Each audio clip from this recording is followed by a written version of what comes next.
বহি থাকোঁতে আমাৰ জীৱনটো চলি আছে। এই জীৱনটোৱে কাৰেণ্টৰ নিচিনা, কোনো ভৰসা নাই, কেতিয়া যাব আমি কোনেও নাজানো, নহয়নে?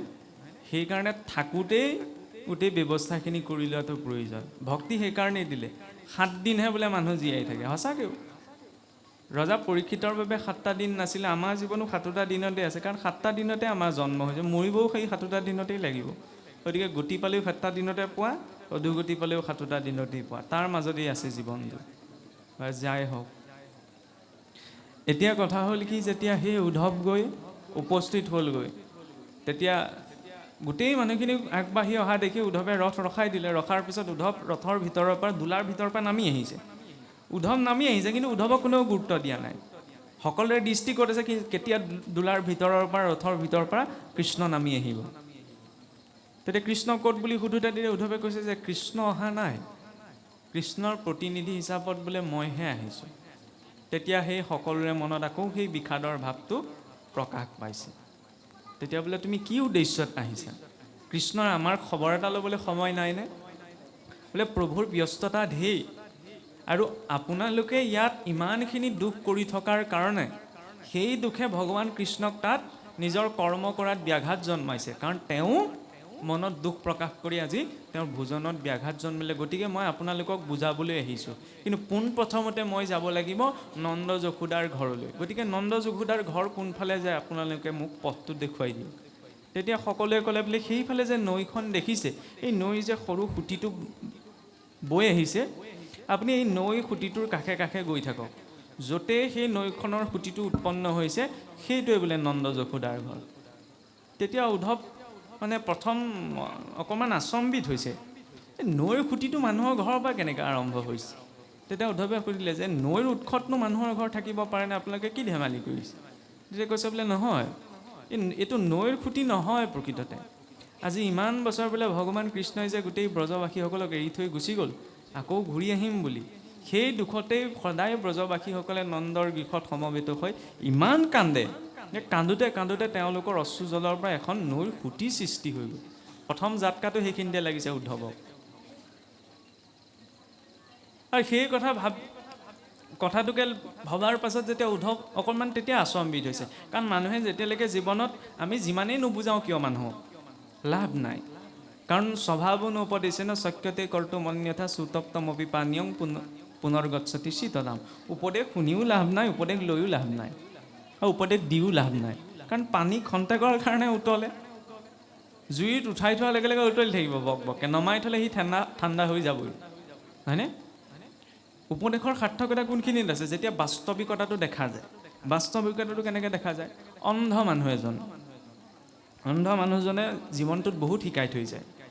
যিখিনি সময়ত অন্ধ ব্যক্তিজনৰ লগত আপোনাৰ নিজৰ পুত্ৰ, ভাৰ্যা, সুহিত কোনো নাথাকে, সেইখিনি সময়ত তেওঁৰ লগত পথটো দেখুৱাবলৈ একো থাকে, লাখুটিডাল থাকে, নহয় জানো? লাখুটিডালেইতো তেওঁক পথ দেখুৱায়। কিন্তু কেনেবাকৈ যদি সেই অন্ধ ব্যক্তিজনে পোনপ্ৰথম যদি দেখিবলৈ আৰম্ভ কৰে, প্ৰথম কাক এৰিব বাৰু? সেই লাখুটিডালক। যিডাল লাখুটিয়ে আজি অতদিনে তেওঁক পথ দেখুৱালে, নহয়নে? উঠি যাওঁতে, খাবলৈ যাওঁতে, বহোঁতে, কিবা এটা কৰোঁতে পোনপ্ৰথম ত্যাগ সেই লাখুটিডালকে কৰিব। কিয় কৰিলে? তেওঁক বুজাবলৈ প্ৰয়োজনীয়তা আছে জানো? নাই। কাৰণ তেওঁ বাস্তৱিকতাটো সন্মুখত দেখা পালে, সেইকাৰণে স্বাভাৱিকতে লাঠিডাল হাতৰ পৰা এৰ খাই গ'ল। ঠিক তেনেদৰে যেতিয়া মনুষ্যই জীৱনত বাস্তৱিকতাটো দেখে, তেতিয়াহ'লে বেলেগকৈ কিবা ত্যাগ কৰিব নালাগে, ত্যাগ আপোনা আপুনি হৈ যায়। কিন্তু জোৰ জবৰদস্তি যদি কিবা ত্যাগ কৰা যায়, সেইটো অস্থায়ী হয়। কেইদিন ত্যাগ কৰি থাকিব, এইখন কোনে পালন কৰি থাকে বুলি আকৌ একে ধাৰাটোলৈকে গুচি যাব। কাৰণ স্থিৰতাটো নাই নহয়। আৰু স্থিৰতা ভংগ কৰিবলৈ আজিৰ সংসাৰত ঢেৰ মাধ্যম আছে। গতিকে সেই বাস্তৱিকতাটো চাবলৈ হ'লে শাস্ত্ৰীয় দৃষ্টিকোণৰ চশমাযোৰ পিন্ধাটো প্ৰয়োজন। ইয়াৰ পাছত গৈ যেতিয়া উদ্ধৱ সেই নন্দ যশোদাৰ গৃহত উপস্থিত হ'লগৈ, তেতিয়া সেই ভগৱান কৃষ্ণৰ শিশুলীলাৰ পৰা আৰম্ভ কৰি মথুৰালৈ গুচি যোৱালৈকে গোটেই লীলাবিলাক কথা শুনোতে শুনোতে উদ্ধৱ ইমান ভাৱ বিভোৰ হৈ পৰিল যে তেওঁ সকলো জ্ঞানৰ অভিমান নষ্ট হৈ গ'ল। সেইবাবে ঈশ্বৰৰ কথা শুনিব লাগে। ঈশ্বৰৰ কথা শুনিলে কি হয়? অভিমান শূন্য হয়। কাৰণ অভিমান শূন্য কৰাৰ একো ব্ৰত নাই, একো বিধান নাই, একো অন্য সাধন নাই। ঈশ্বৰৰ লীলাবিলাক যেতিয়া শুনা যায়, তেতিয়াহে ব্যক্তিজনৰ ভিতৰত সেই অভিমানটো শূন্য হয়। কাৰণ পোনপ্ৰথমতে যেতিয়া মহাৰাজ পৰীক্ষিত শুকদেৱে ভাগৱত কৈ আছিল, সেইখিনি সময়ত শৌনকাদি ঋষিসকলো উপস্থিত আছিল, কিন্তু উপস্থিত আছিলহে আছিল, তেওঁলোকৰ মনত অভিমান আছিল। এইবিলাক কথা শুনিলেনো জীৱই কেনেকৈ গতি পোৱা সম্ভৱ? কিন্তু তাৰ পিছত যেতিয়া পূৰ্ণিমাৰ দিনা মহাৰাজ পৰীক্ষিতে মুক্তি পোৱা দেখিলে, তেতিয়া তেওঁলোকৰ মনত প্ৰত্যয় উপজিলে যে এইবিলাক কথা শুনিও জীৱই মুক্তি পোৱা সম্ভৱ। মুক্তি মানে কি? ঈশ্বৰক প্ৰাপ্তি। তেওঁক পালেও বেলেগ ইচ্ছা নাথাকে। ভকতসকল সেইকাৰণে টেঙৰ। ভকতে কেতিয়াও খুচুৰা পইচাত লাগি নাথাকে, বৰ লোভীয়া ভকতসকল, গোটেই বেংকটোৱেই লাগে। এতিয়া নিগেটিভকৈ নল'ব, খুচুৰা পইচা নিচিনা বিষয়বিলাক কেনেকুৱা? প্ৰভু মোক ধন দিয়া, যগ দিয়া, বিত্ত দিয়া ইত্যাদি ইত্যাদি যিবিলাক সংসাৰৰ সৈতে জড়িত। ভক্তি মাৰ্গত কি কোৱা যায়? যে প্ৰভু মোক তোমাকহে লাগে। যেতিয়া সকলো উৎস ধন, ঐশ্বৰ্য, প্ৰেম, কৰোণা, জ্ঞান, বৈৰাগ্য সকলো তেওঁৰ পৰাই আহিছে, তেওঁৰ যদি লগত থাকে বাকীখিনিলৈ কিয় চেষ্টা কৰিব লাগিছে? আৰু যিখিনি এইবিলাক ধন, টকা পইচা, সুখ দুখ, আস্তিকজনে জীৱনত যিখিনি পাইছে নাস্তিকজনেওতো সেইখিনি জীৱনত পাইছে। যিজনে ঈশ্বৰক নামানে তেওঁতো জীৱনত সেইখিনি আছে। পাৰ্থক্যটো তেতিয়াহ'লে কোনখিনিত আছে? ঈশ্বৰক মানিলেই যে মানুহে জীৱনত সুখ পায়, নিজৰ প্ৰয়োজনীয়খিনি পায়, এনেকুৱাতো নহয়। গতিকে মানে কি, সুখ দুখৰ ক্ষেত্ৰত ঈশ্বৰ ভক্তি, ঈশ্বৰক অৰ্পণাৰ কোনো প্ৰসংগই নাহে। আমি সেইটো ভুলকৈ ভাবি থাকোঁ। জীৱনত যদি পাবলগীয়া আছে, গুৰু গোসাঁই নমনাজনেও পাব, কাৰণ সেইটো কৰ্মফল। কৰ্মফলৰ ক্ষেত্ৰত ঈশ্বৰে গুৰুত্বতা নিদিয়ে, সেইটো নিজৰ জীৱৰ নিজৰ সংস্কাৰৰ আধাৰত নিৰ্মাণ হয়। আৰু কৰ্মফল এনেকুৱা এটা বিষয়, কেনেবাকৈ ঈশ্বৰে পিছটো এৰি দিলেও কৰ্মফলটোৱে পিছটো নেৰে। প্ৰমাণ স্বয়ং জয় বিজয়, হয়নে? বৈকুণ্ঠৰ 14জন পাৰিষদ, কাৰো নাম মনত নাই আমাৰ, নাজানো আমি, কিন্তু জয় বিজয়কটো সকলোৱে চিনি পায়। কিয় চিনি পায়? কাৰণ সেইখিনিতে এটা বিশেষত্ব দেখুৱাইছে। জয় বিজয়ৰ মনত অভিমান আহিছিল ন, যে আমি বৈকুণ্ঠৰ পাৰিষদ, আমাৰ আজ্ঞা নোলোৱাকৈ কোনো বৈকুণ্ঠত প্ৰৱেশ কৰিব নোৱাৰে। সেই বুলিতো চাৰিসিদ্ধক অপমান কৰিলে, নিজৰ পজিশ্যনক লৈ অকণমান অভিমান কৰাৰ বাবে। আৰু সেই অভিমানে কি কৰিলে? তেওঁলোকক বৈকুণ্ঠৰ পৰা খহিবলৈ বাধ্য কৰাই দিলে। ঈশ্বৰতো নিজৰে ঘৰৰ মানুহ, অকণমান ধেমালি কৰিলে যেনিবা, মানুহ মাত্ৰেই ভুল হৈ যায়, গতিকে জীৱ মাত্ৰেই ভুল বুলি ঈশ্বৰে ক্ষমা কৰি দিব পাৰিলেহেঁতেন, কিন্তু দিলে জানো? ঈশ্বৰেতো ক্ষমা কৰি নাই দিয়া। গতিকে আমি যিজনা ভগৱন্তক কৰোণাময়, কৃপাৰ সাগৰ বুলি চৰণত ধৰিছোঁ, লগতে এইটোও মনত ৰখাটো প্ৰয়োজন যে সময়ত কিন্তু কালৰ মূৰ্তিও সেইজনেই লয়, নহয়নে? তেওঁৰ ওচৰত ক্ষমা নাই। এইটো আমি ভাৱতহে কওঁ যে ঈশ্বৰে সকলো দুখ ক্ষমা কৰি দিয়ে। তাৰ অৰ্থ এইটো নহয় যে মই সদায় ভুল কৰ্মটোকে কৰি থাকিম, তাৰপিছত মই তেওঁৰ ওচৰলৈ গ'লে তেওঁ মোক ক্ষমা কৰি দিব। কৰ্মফলটো স্বয়ং পিতামহ ভীষ্মই ভুগিব লগা হৈছে, নহয়নে? বিপ্ৰ দামোদৰে ভুগিব লগা হৈছে। আমিতো সাধাৰণ মনুষ্য। বিজ্ঞানতে আমি নিউটনৰ গতিসূত্ৰ বুলি এটা সূত্ৰ পাই, তৃতীয় সূত্ৰ, প্ৰতিটো ক্ৰিয়াৰে সমান আৰু বিপৰীতমুখী প্ৰতিক্ৰিয়া থাকে।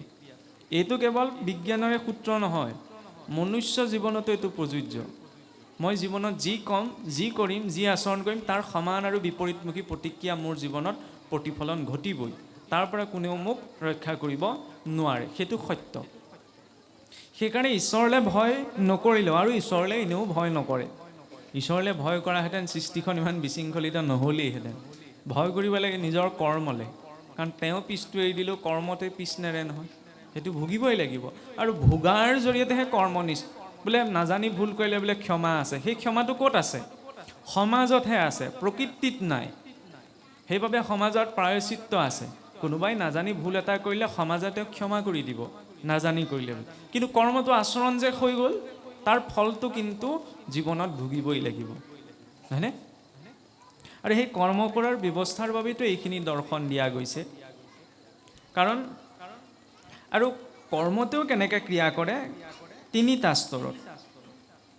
যিদৰে হাতে কামে কৰাটোৱে আমি কৰ্ম বুলি ভাবোঁ, কিন্তু হাতে কামে কৰাটোৱে কৰ্ম নহয়। কৰ্ম মনৰ চিন্তনতো নিৰ্মাণ হয়।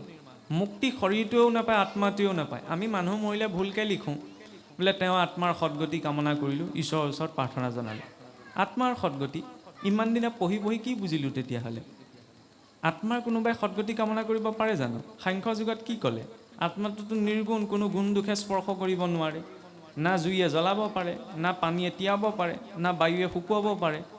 তেতিয়া আত্মাৰ সদ্গতিৰ কামনাৰ প্ৰসংগ কোনখিনিত আহিল? আমাৰ সেইখিনিতেতো পাকটো লাগি আছে। আমি ভাবিছোঁ আত্মাই গতি পায়, আত্মাই গতি নাপায়, কাৰণ আত্মা স্বভাৱতে মুক্ত, আত্মাক বন্ধন নাই, যিটো সাংখ্যযোগে স্পষ্ট ৰূপত প্ৰকাশ কৰিলে।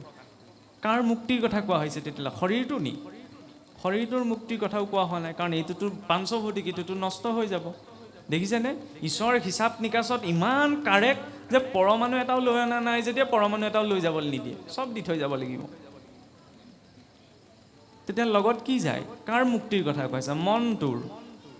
কাৰণ আমি এটা শৰীৰ ধাৰণ কৰি থকা নাই নহয়, এইটো হৈছে স্থূল শৰীৰ। এই স্থূল শৰীৰটোৰ ভিতৰত আৰু এটা শৰীৰ আছে, সূক্ষ্ম শৰীৰ, যাক কোৱা হয় চাবটেল বডি বুলি, হয়নে? পঞ্চ কৰ্মেন্দ্ৰিয়, পঞ্চ জ্ঞানেন্দ্ৰিয়, এইটো এই পাঞ্চভৌতিক শৰীৰটোৰ অংশ, নহয়নে? 5টা বোলে জ্ঞানেন্দ্ৰিয় আছে, য'ৰ পৰা আমাৰ জ্ঞান উপজে। চকু 2টা দেখিলে, নাকটোৱে গোন্ধ ল'লে, কাণখনে শুনিলে, নহয়নে? চৰ্মই স্পৰ্শ হ'লে। আৰু 5টা কৰ্মেন্দ্ৰিয় আছে, ভৰি 2টা, হাত 2খন, মুখখন, লিংগ আৰু গুহ্য। এই 10টা ইন্দ্ৰিয় ক'ত আছে? আমাৰ এই স্থূল শৰীৰটোত। সেইকাৰণে 10 ইন্দ্ৰিয়ক আমি দেখুৱাই দিব পাৰোঁ।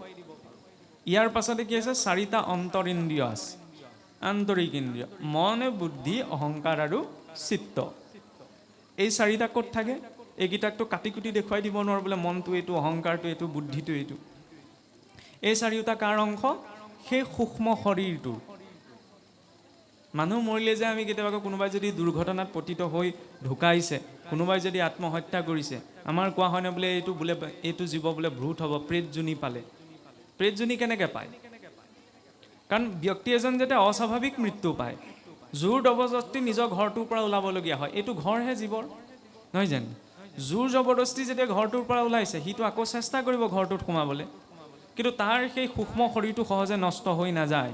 সেই অশৰীৰ ৰূপত সেই জীৱটো সেই স্থানতে বৰ্তি থাকিবলৈ কিমান সময়লৈকে থাকে সেইটোতো আমি কোনেও ক'ব নোৱাৰোঁ। সেইটোকে কোৱা হয় প্ৰেতজনী। প্ৰেতজনী মানে নখ দীঘল, চুলি দীঘল, ভূত প্ৰেত কিবা এটা নহয়, হয়নে? আমাৰ মানুহে সেইটো বুলি ভাবি থাকে। আৰু আমাৰতো কোৱাও হয় বোলে আমুকৰ গাত ভূত লম্ভিলে। সেইটো অৱচেতন মনৰ ভ্ৰমৰ বাহিৰে একো নহয়। ভূত লম্ভিবলৈ হ'লে জীৱটো অন্য শৰীৰত প্ৰৱেশ কৰিব লাগিব, আৰু সি যদি অন্য শৰীৰত প্ৰৱেশ কৰিবলৈ স্বাধীন, তেতিয়াহ'লে জীৱটো শৰীৰৰ পৰা ওলাবলৈ স্বতন্ত্ৰ হ'ব লাগিব। নিজৰ ইচ্ছামতে ওলাব পাৰে জানো? তেতিয়াতো তেওঁ ইচ্ছামৃত্যুৰ অধিকাৰী হ'ল। কোনোবা ইচ্ছামৃত্যুৰ অধিকাৰী এখন জগতত আছে জানো এতিয়া? কোনোতো নাই। তেতিয়াহ'লে সি যেতিয়া নিজৰ ইচ্ছামতে শৰীৰটোৰ পৰা ওলাব নোৱাৰে, তেতিয়াহ'লে সি নিজৰ ইচ্ছামতে আনৰ শৰীৰত কেনেকৈ প্ৰৱেশ কৰিব? সেইকাৰণে এই যে আমাৰ যিটো এই ভূত প্ৰেতৰ কনচেপ্ট, এইটো পাশ্চাত্যৰ পৰা অহা। মানুহৰ গাত বোলে ভূত লম্ভি গ'ল, আমুক লম্ভি গ'ল, আৰু যিজনৰ গাত লম্ভিছে সেইজনক চিকিৎসা কৰক। সেইটো অৱচেতন মনৰ এটা ভ্ৰমৰ বাহিৰে একো হ'ব নোৱাৰে, কাৰণ জীৱ ইমান স্বতন্ত্ৰ নহয় যে সি নিজৰ ইচ্ছা কৰি অন্য শৰীৰত প্ৰৱেশ কৰিব পাৰিব। আৰু সেই সূক্ষ্ম শৰীৰটোতে কি থাকে? এই 4টা ইন্দ্ৰিয় থাকে। আৰু এই সূক্ষ্ম শৰীৰটো স্বাভাৱিক মৃত্যু পালে কি হয়? যেতিয়া অগ্নিত দাহ সংস্কাৰ কৰা যায়, সেই সূক্ষ্ম শৰীৰটো লগে লগে নষ্ট হৈ যায়। কিন্তু যদি ইচ্ছাবিলাক থাকে, প্ৰবল ইচ্ছা, বিভিন্ন ধৰণৰ কৰ্মৰ চিন্তা, তেতিয়া স্থূল শৰীৰটোহে নষ্ট হয়। সূক্ষ্ম শৰীৰটো সহজতে হাতৰ পৰা এৰ খাই নাযায়, সি থাকে, অশৰীৰ ৰূপত থাকে। সেইটোৱে হৈছে প্ৰেতজনী। আৰু তাৰ ভিতৰত কি আছে? কাৰণ শৰীৰ। কাৰণ শৰীৰটোৱে হৈছে আত্মা, যি এই 2টা শৰীৰক ধাৰণ কৰি ৰাখিছে। এতিয়া মন বুলি কওঁতে মনটো কেনেকৈ থাকে? আমাৰ এই সূক্ষ্ম শৰীৰটোত বোলে 72,000 নাড়ী আছে, 72,000 শক্তি চলন কৰা পথ আছে।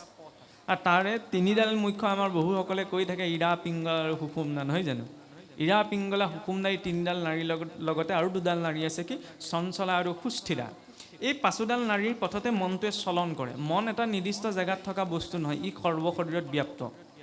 যেতিয়া ইৰা নাড়ী বাওঁ নাকৰ সৈতে জড়িত হৈ আছে, হয়নে? ইৰা নাড়ীৰ সৈতে যেতিয়া মন সংযুক্ত হয়, তেতিয়া ক্ষুধা ভাৱ উপজে। আৰু যেতিয়া পিংগলাৰ সৈতে জড়িত হয়, তেতিয়া তৃষ্ণা ভাৱ উপজে, হয়নে? আৰু যেতিয়া সুস্থিৰাৰ সৈতে মনটো যুক্ত হয়, তেতিয়া সেই মনটো সংযমী হয়। আৰু সেইটো ক'ৰ পৰা আহে? সংযমিতাৰ পৰা। চঞ্চলাৰ সৈতে জড়িত, চঞ্চলা নাড়ীডালৰ শব্দটোৱে কৈছে মন চঞ্চল হয়। আৰু যেতিয়া সুষুম্নাৰ সৈতে জড়িত হয়, তেতিয়া সুষুপ্তিৰ উৎপত্তি হয়। কাৰণ জীৱৰ 3টা অৱস্থা আছে, এটা হৈছে জাগ্ৰত, এটা হৈছে নিদ্ৰিত, এটা হৈছে সুষুপ্তি। জাগ্ৰত, এতিয়া জাগ্ৰত হৈ আছোঁ। নিদ্ৰিত, যেতিয়া আমি শুবলৈ যাওঁ, আৰু শুবলৈ যোৱাতে যেতিয়া গভীৰ নিদ্ৰা উৎপত্তি হয়, তেতিয়া সকলো ইন্দ্ৰিয় একীভূত হৈ যায়। নিজৰ নিজৰ চকী স্থানত অৱস্থান নাথাকে, এক পৰমাত্মাত লয় প্ৰাপ্ত হৈ থাকে। সেইটো হৈছে সুষুপ্তি অৱস্থা। সেই সুষুম্নাৰ সৈতে যেতিয়া মন যুক্ত হয় তেতিয়া সেই সুষুপ্তি ক্ষমা কৰিব, সেই সুষুম্নাৰ সৈতে যুক্ত হোৱাৰ লগে লগে শৰীৰত সুষুপ্তিৰ জাগ্ৰতি হয়। সেইকাৰণে আমাৰ কি কয়, মানুহজন সাৰ পোৱাৰ লগে লগে মৰাৰ পৰা উঠিলে বুলি কয়। সেইকাৰণে শোৱা বিচনাখনক আমি কি বুলি কম, মায়া সজ্জা। কিছুসকলে কয় বোলে ভক্তি সজ্জা। ভক্তি সজ্জা হ'বই নোৱাৰে। ভক্তি সজ্জাত স্বয়ং ভগৱানে শয়ন কৰে, হয়নে? আমি শুওঁ মায়া সজ্জাত। কাৰণ শোৱাৰ লগে লগে সকলো ইন্দ্ৰিয় গভীৰ নিদ্ৰা অৱস্থাত কি হ'ল কি নহ'ল আমিতো নাজানো। সেই অৱস্থাত জীৱ সেই পৰমাত্মাৰ সৈতে লয় প্ৰাপ্ত হৈ যায়।